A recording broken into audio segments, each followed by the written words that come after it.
kepada nafsu. Kumaha lawan nafsunya?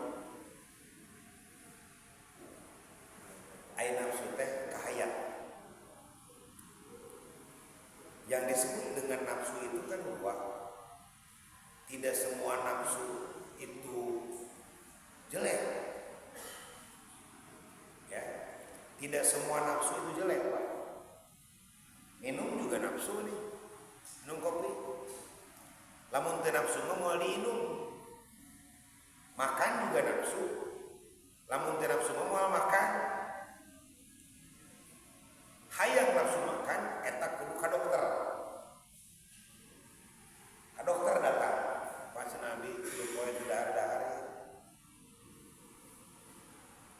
Teu nafsu makan, bukan diberi vitamin. Gusti lu poe teh. Walau akbar dahar mah eta. 4 piring. Eta mah boleh. Teu nafsu makan, nafsu urusan nafsu makan maka dokter. Nafsu dah, nafsu. Jadi naonnya imun gitu mencuk urang mah tah. Karari itu teh. Nah, itu nafsu, tapi nafsunya yang baik-baik. Jadi yang disebut memerangi hawa nafsu di sini, mana yang dimaksud? Disinggung deui. Da kabeh ge aya nafsuan atuh. Olahraga nafsu, jalan nafsu, nya. Minum makan nafsu, tidur ge kudu aya nafsuna. Oh nafsu tidur mah da teu daek sareat. Nah, Gusti Allahnya mere kenikmatan ka urang. Urang sare bisa istirahat, daek sare tah. Leup sare dengan nyamannya. Coba lamun jelema teu daek sare-sare, tidak tidur-tidur gitu. Gelisah we, geus nangguan, nangkarak nyangikir. Geus ngeluh kieu mah. Dahar seueur, teu sare-sare. Tapi ternyata kita mau tidur, makan enak, minum enak, istirahat enak. Insyaallah rasa itu masih utuh dalam diri kita. Perasaan hati masih peka kene, otak masih jalan kene, gitu ya. Nah, nafsu yang mana nih? Nafsu yang mana yang harus diperangi, dilawan yang mana?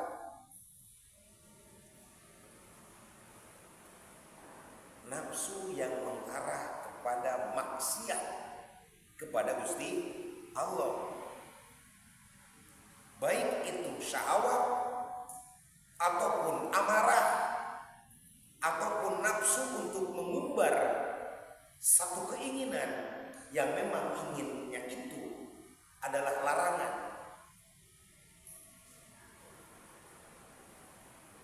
Datang waktu sholat, contohlah gampang hujannya, tapi hari hujan mah kita kayak ulama memperbolehkan ketika hujan besar maka boleh sholat di rumah gede-gede teuing mah. Jika tadi turun hujan nggak masalah di rumah, kali-kali di rumah berjamaah dengan istri. Kalau darurat maksudnya, kalau bisa masih dijalani mah alhamdulillah, berarti itu wah luar biasa. Waktu datang sholat, ieu teh da kagok dahar atau wakil dahar, geus dahar can kudu teuing. Maksudnya kayak gampang dah, waktu lohor mah juga kene beres dahar, kalau kudu sor kopi di nu kieu, ajib. Udut teh lain sabatang deui tos dahar teh. Tilu batang dan nikmati alam. Nah, nafsu itu nafsunya mengarah kepada menikmati apa yang kita rasakan, padahal saat itu Allah sudah memanggil. Draw antara mengerjakan perintah Allah dengan menikmati kenikmatan dari Allah. Nah, hawa contoh, ini hawa nafsu kan contohnya. Hawa nafsu nikmati makanan tadi. Cek setan teh, geus cicing dan keke sarwaya salat, jam 1 salat, jam 2 ge salat kene cek setan teh. Kalem mah penting mah salat. Ke lamun ditinggalkeun salat, kopi tiis, dahar tengeuna ini dahar heula loba jelema ge cenah keur salat teh inget kana dahar geus dahar heula we moal balik setan eta jagoanana batur mah nu salat teh geus dahar teh harusu kayak geura maneh ge lamun salat dahar heula ngopi heula nu heula usuk salat teh kudu usuk cek Gusti Allah ge setan kita ngomongna salat teh kudu usuk coy jadi setan sok sintumanina bisa ada setan gitu namanya. Oh gitu, oh siap. Dahar heula si warang oh kesam cek pikir teh aing kudu mani heula meureun ke salat aya. Cur-cur kieu mah hiji eta PR mani ya. Eta kesam pat gede kitu nya, akhirna kubur. Da kudu bener da terek. Garing kesam teh. Aduh sabatang can garing keneh wae. 2 batang ditambah. Aduh teh torojol teh datang tah aya batur kadinya utas di masjid ngajak ngomong ari kesang ge gua cenah kagok tadi teh dahar tuh kalah ngobrolina. Jadi setelah tertipu oleh setan nanti ditipu lagi dengan kegiatan-kegiatan yang lain. Padahal tadi ini dalam perang yang pertama lawan. Nah ini yang disebut dengan itahamun nafsi, hati di sini. Kan hati itu sebuah pancer, Pak. Pancer. Sedangkan nafsu ada di luar hati. Ini kan 4 kalimat pancer. Lawama sawiyah mutmainah amarah. Semua keputusan ada di dalam hati, tergantung hatinya bagaimana. Kan manajemen itu hati itu manajer hati itu manajer pancer itu manajer kita. Bagaimana nih menentukan ini? Padahal ini ruh yang ini tuh betul-betul berpengaruh. Semua mendorong untuk berbuat baik, untuk berbuat buruk, untuk berbuat amarah, untuk syahwat dan lain-lain ada di sini. Tadi teh perangan padahal ketika langkah perang awal itu geus pokona mah ek laha ek kumaha ya karena lapar jeung satu ada penentuan musuh mah cek urang da eta mah berangkat eta. Nah, itu orang yang tadi narek dahar kabur lohor tapi dia salat berarti dia itahamun nafsi melawan hawa nafsu. Contoh seringkali kita alami draw antara melakukan kebaikan dengan melakukan keburukan, mana yang dipilih? Nah di situ itahamun nafsi berperan, melawan hawa nafsu hati harus berperan. Baik amarah, apalagi amarah. Kalau amarah kan hubungannya dengan sosial. Jadi nafsu itu ada sifatnya memerangi untuk melakukan taat kepada Allah, diperangi karena setan selalu ada. Ada amarah mah, bagaimana kita meluapkan emosi untuk dilihat oleh orang atau didengar oleh orang. Amarah, syahwat, satu dorongan seksual, ya, ingin ditumpahkan, ingin curahkan kepada pasangan. Nafsu apa yang beda?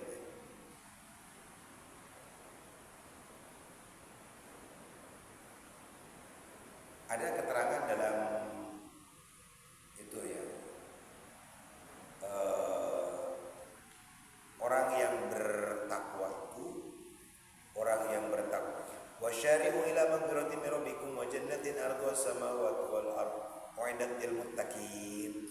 Siapa muttaqin itu? Alladzina yunfikuna bis-sarra wa dharra wal kadhiminal ghaidh. Salah satunya nih, salah satu orang yang mampu mengendalikan dan melawan hawa nafsu, kadhiminal ghaidh. Ketika dia marah, berarti amarah nih. Emosi itu adalah nafsu amarah. Wal kadhiminal ghaidh, ketika dia terdorong oleh nafsu amarah, mampu menahan amarah.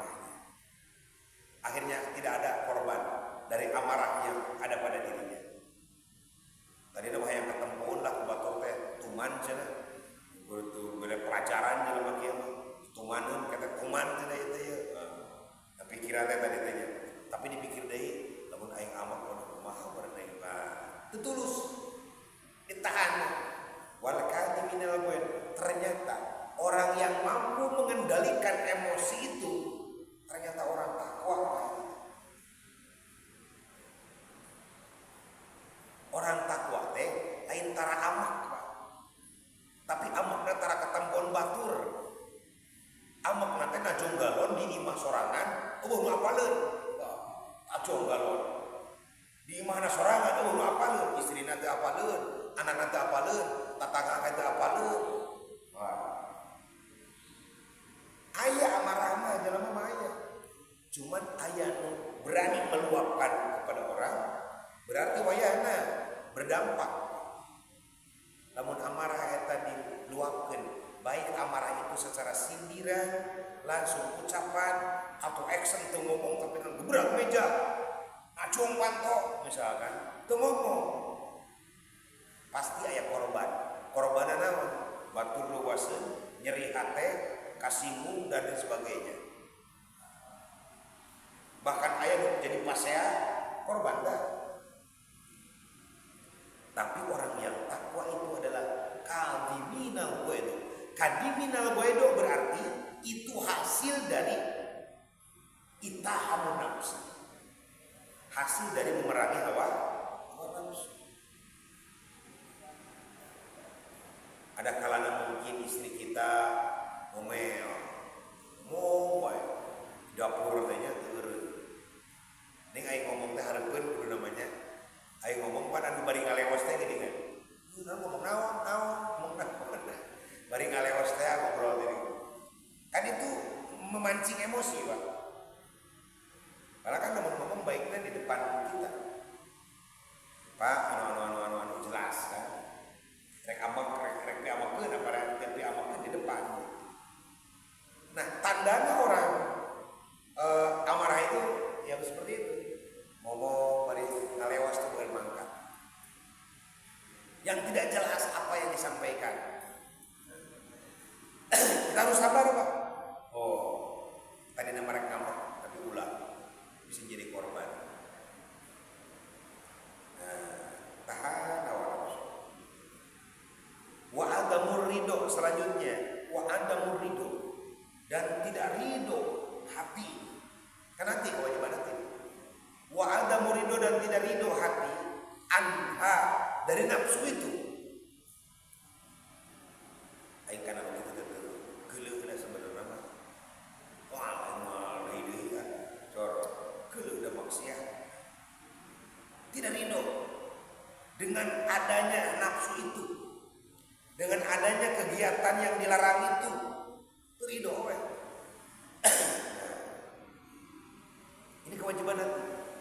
Tanamkan sifat ketidakridoan dengan undangan setan untuk melakukan itu. Frontal we kita. Cora aing teh aya najis naudzubillah min dzalik. Baca Fatihah, baca naon ya. Wa ada muridu anha. Selanjutnya, hati selain memerangi hawa nafsu, selain tidak ridho terhadap nafsu itu, wa bughdus syaitan, keheul ka setan.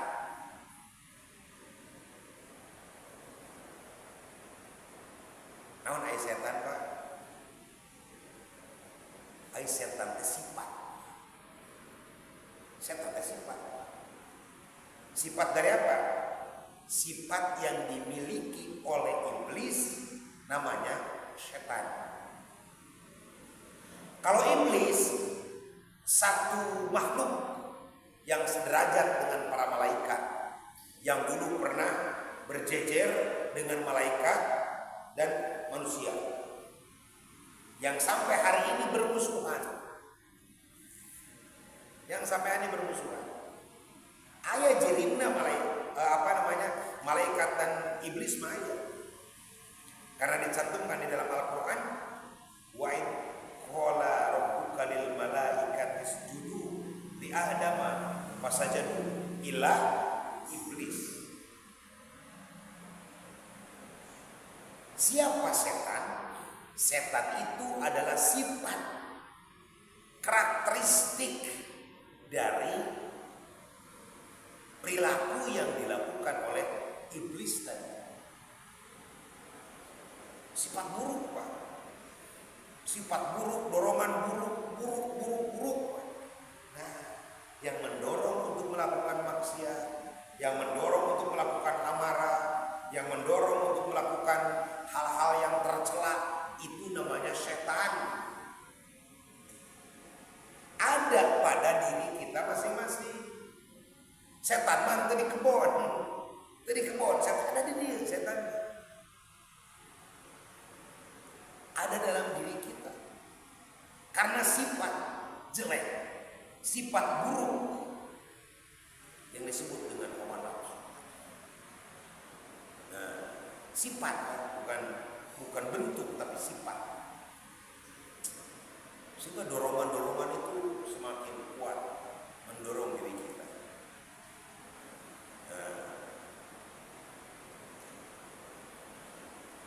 Tapi ketika manusia utuh nih, manusia utuh itu bagaimana? Belum terkontaminasi dari eksternal, seperti bayi atau anak 7 tahun, anak 10 tahun, atau anak 15 tahun yang belum berinteraksi luas dengan orang lain, utuh berada. Lain lagi kalau orang sudah bercampur baur dengan orang lain, banyak masalah dengan yang lain, itu ceritanya lain lagi. Soalnya kan jalan kasupan naon yang eksternal darah ratang gitu, itu lain lagi ceritanya. Utuh manusia itu sudah ada dalam dirinya itu sifat syaitoniah itu sudah ada. Wabudus syaiton, kita harus benci terhadap setan. Artinya terhadap pengaruh-pengaruh yang ada pada diri kita yang mendorong untuk melakukan kejelekan, yang mendorong untuk melakukan maksiat. Orang sih keheulna bagaimana ya? Gusti, abi teh keheul karena sifat ieu teh. Abi keheul karena watak ieu teh. Abi teh keheul karena dorongan ieu teh. Nah, seperti itu.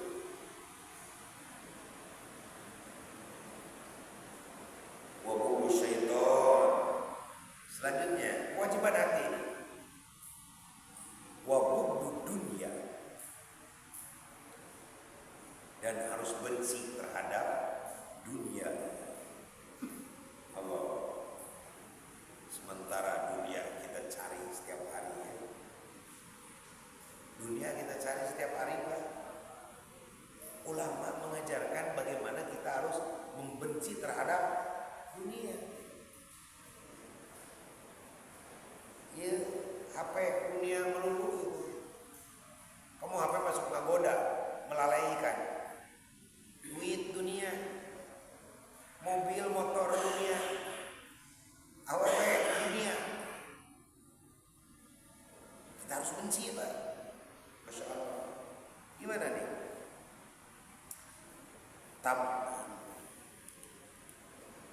Tab'an lillahi fa inna Allah ta'ala lam yanzur ilaiha mundu khalqaha li syiddati ba'dahu lah wal murad bidunya ma zada 'ala al-hajati syar'iyyah wa bu'd dunya tab'an lillah. Kita harus benci terhadap dunia, ikutilah Gusti Allah. Fa inna Allah ta'ala, sesungguhnya Allah ta'ala lam yanzur ilaiha. Di dalam sarahnya, Allah tidak melihat terhadap dunia mundu khalaqaha, di saat dunia diciptakan. Li siddati ba'dihi, li siddati ba'dahu, karena saking bencinya terhadap dunia. Lisidati ba'dahu, karena banget bencinya Allah lahat terhadap dunia. Wal murad, yang dimaksud di dunia dengan dunia apa? Mazada 'alal hajati asyar'iyyah. Mazada, apa yang menambah, 'alal hajati, terhadap kebutuhan asyariyati yang bersifat apa? Syar'iyah. Artinya begini. Mazada 'alal hajah asyariyah. Sesuatu yang menambah ya, yang disebut dengan dunia teh. Mazada 'alal hajati, yang selalu bertambah terhadap namanya orang teh lamun disingkatkan sesuatu yang menambah kabutuh gitu. Yang menambah hajat. Asyariyah di sini bukan syara ya, tapi asyariyah ini yang menurut akal, menurut logika itu diperlukan. Semoga motor hiji hayang buat. Semoga mobil Avanza hayang pacer. Semoga duit 100 juta hayang 200 juta. Gitu. Nah, itu teh mazada 'alal hajah. Tambah-tambah keperluan gitu. Itu kan dunia banyak. Ingin nambah kan kalau dunia mah deki aja lemah. Ada nangis ngopi ya, mau mikiran kopi nah, kopi ayam. Nah, karena eta juhud, Pak. Orang yang juhud itu orang yang mengalap cukup dengan apa yang ada hari ini, tidak memikirkan esok. Tak ahli dunia mah. Bagaimana kita hari ini dapat kopi, mikiran deui kopi jeung isukan. Wah, ayo. Akhirnya timbul bingung, teu konsen, sampai ingat ke sholat oge, mikiran isukan, kopi kumaha. Nah, itu namanya mazada 'alal hajat. Kita harus benci terhadap dunia tadi. Dunia itu apa sih dalam keterangan itu? Dunia itu mencelakakan, ya. Dan dunia ini bukan berarti dunia menjadikan celaka, bukan. Apa yang disebut apa? Kubu dunia ya, kubu dunia. Dunia ini adalah benda, Pak. Ini benda, uang benda, nilai-nilai benda biasa. Ada yang benda hidup, ada benda mati juga, benda. Tetapi kita hajat terhadap itu. Butuh karena duit, butuh karena cai, butuh karena beas, padahal para raya kayak gitu. Dibutuhkan oleh kita. Nah, maka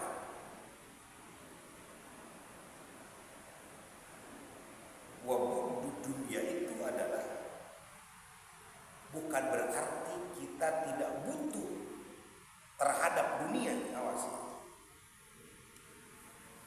Bukan tidak butuh terhadap dunia, tetapi kita tidak memiliki rasa hajat yang besar gitu. Artinya tidak memiliki nafsu yang tinggi terhadap dunia. Sampai mencintai deh, sampai mencintainya. Kan kalau sudah cinta itu ya bagaimana sih kalau sudah cinta? Jadi kata para ulama, bagaimana sih menyikapi dunia? Dunia itu di sini, di tangan. Di tangan, jangan di hati. Ketika di tangan, butuh ambil, tidak butuh lepaskan. Kalau kaitannya dengan di hati, maka kalau di hati itu sulit untuk mengeluarkan. Karena dunia ini akan menjadikan polemik, kemudian menjadi masalah di dunianya sendiri, terutama di akhirat. Dalam Al-Quran dikatakan juga tidak ada perintah untuk mengumpulkan dunia kita. Hanya sekedar hajat saja kita punya, butuh terhadap hal itu. Tidak betul-betul berfokus, numpuk sudah miliaran banyak, meninggal oleh kita dari bawah kan. Itu jadi bahan masalah yang akan kita tinggalkan. Harta banyak itu. Semakin sedikit yang kita tinggalkan, semakin sedikit masalah yang akan kita hadapi. Semakin banyak yang ditinggalkan, semakin banyak masalah yang akan kita hadapi di akhirat. Sampai-sampai Sayyidina Ali berkata begini terhadap dunia. Ali, bukan Kanjeng Nabi. Ini mah saking benci terhadap dunia ini. Perkataan Sayyidina Ali, ad-dunya jifah wa talibuha kilab. Bayangkan, namun kita memahami itu, orang pencari dunia setiap hari sakit hati, Pak. Ad-dunya jifah, dunia itu adalah bangkai. Wa talibuha kilab, orang yang mencari-cari bangkai dia adalah kilab, anjing. Kita ini diserupakan dengan anjing karena hari-hari yang dikejar adalah dunia. Menurut Sayyidina Ali, kenapa Sayyidina Ali seperti itu? Karena Ali orang yang paling juhud terhadap dunia, apik terhadap dunia. Sehingga di kalangan anak Rasulullah SAW yang paling juhud terhadap dunianya itu adalah Siti Fatimah yang menikah dengan Sayyidina Ali. Betul-betul hidup seadanya di rumah. Dia lagi puasa, ada satu mangkok bubur, ada yang minta-minta. Dia sedang ngecos apa ya? Ada yang minta-minta. Bagaimana? Bubur itu untuk apa? Untuk buka puasa. Ketika ada yang minta-minta, Tuhan, saya 3 hari tidak makan, Tuhan, belum makan saya 3 hari, Tuhan. Pamit dah ke Sayyidina Ali. Bagaimana kakak ini? Dia belum makan 3 hari. Kita makan, udah makan. Dikasih, Pak. Daharian dari rumah. Duit tidak ada, apapun tidak ada. Juhudnya Fatimah. Sampai bilang, ad-dunya jifa wa talibuha kilab. Dunia ini seperti bangkai dan yang mencari bangkai adalah anjing. Kerasnya, wah. Hari ini kita cari dunia, tapi boleh cari dunia asal jangan dimasukkan ke dalam hati. Tandanya orang yang hubung dunia, pertama pelit, Pak, terhadap dunia. Mereka batur teh hese, pelit teh, siga nu moal pae. Miricit ka batur teh mesti mereka mikir nawa batu siga nu rek hirup salilana. Padahal rezeki itu seperti air mengalir, golojorkeun datang deui. Pikiran yang sempit hese mereka batur tuh naon ge hese deui wae. Kehendak tidak harus kita kaya raya, dan Rasul tidak mencontohkan kita kaya dengan dunia, karena dunia itu kalau tidak dibawa ibadah, tidak dibawa taat akan mencelakakan justru. Tapi bagaimana kalau dunia ini diinfakkan untuk agama, untuk sosial dan sebagainya, habis, itulah harta yang berkah. Kan Rasul ke contoh anak dulu sebagai saudagar kaya, Khadijah saudagar kaya, di saat menjelang dakwah 40 tahun sana habis hartanya. Bukan tidak kaya, tapi dihabiskan untuk agama, bukan untuk hawa nafsu. Urang mah hawa nafsu, kendaraan keur hawa nafsu, uang keur hawa nafsu, lain-lain keur hawa nafsu. Bisa. Ya, jelas lagi ceritanya. Wa budu dunia, benci terhadap dunia. Karena dunia itu tipuan. Adunya lagun walahun. Dunia itu adalah laga. Laga itu gimana sih? Walahun dan melupakan, bikin kita lupa, bikin kita laga dan sebagainya. Dan dunia itu adalah tipuan. Awas jangan tertipu dengan dunia, karena dunia akan mengkacaukan. Bapak sekalian, kita cirian lagi Pak Bising pokok ya penting ya seru ya. Wa budu syaiton cinta pencitraan setan, wa budu dunia, wa budu ahli maksita. Benci terhadap ahli maksiat kita yang dibahas. Ini buat Pak Bising. Saya kayak nyari lupa dewa ya. Karena sudah Isya, kita sudahi aja ya. Mudah-mudahan apa yang kita sampaikan, apa yang kita dapat informasi dari kitab ini, kita bisa melaksanakan, merealisasikan dalam kehidupan kita sehari-hari, minimal jadi ilmu. Demikian, subhanallah.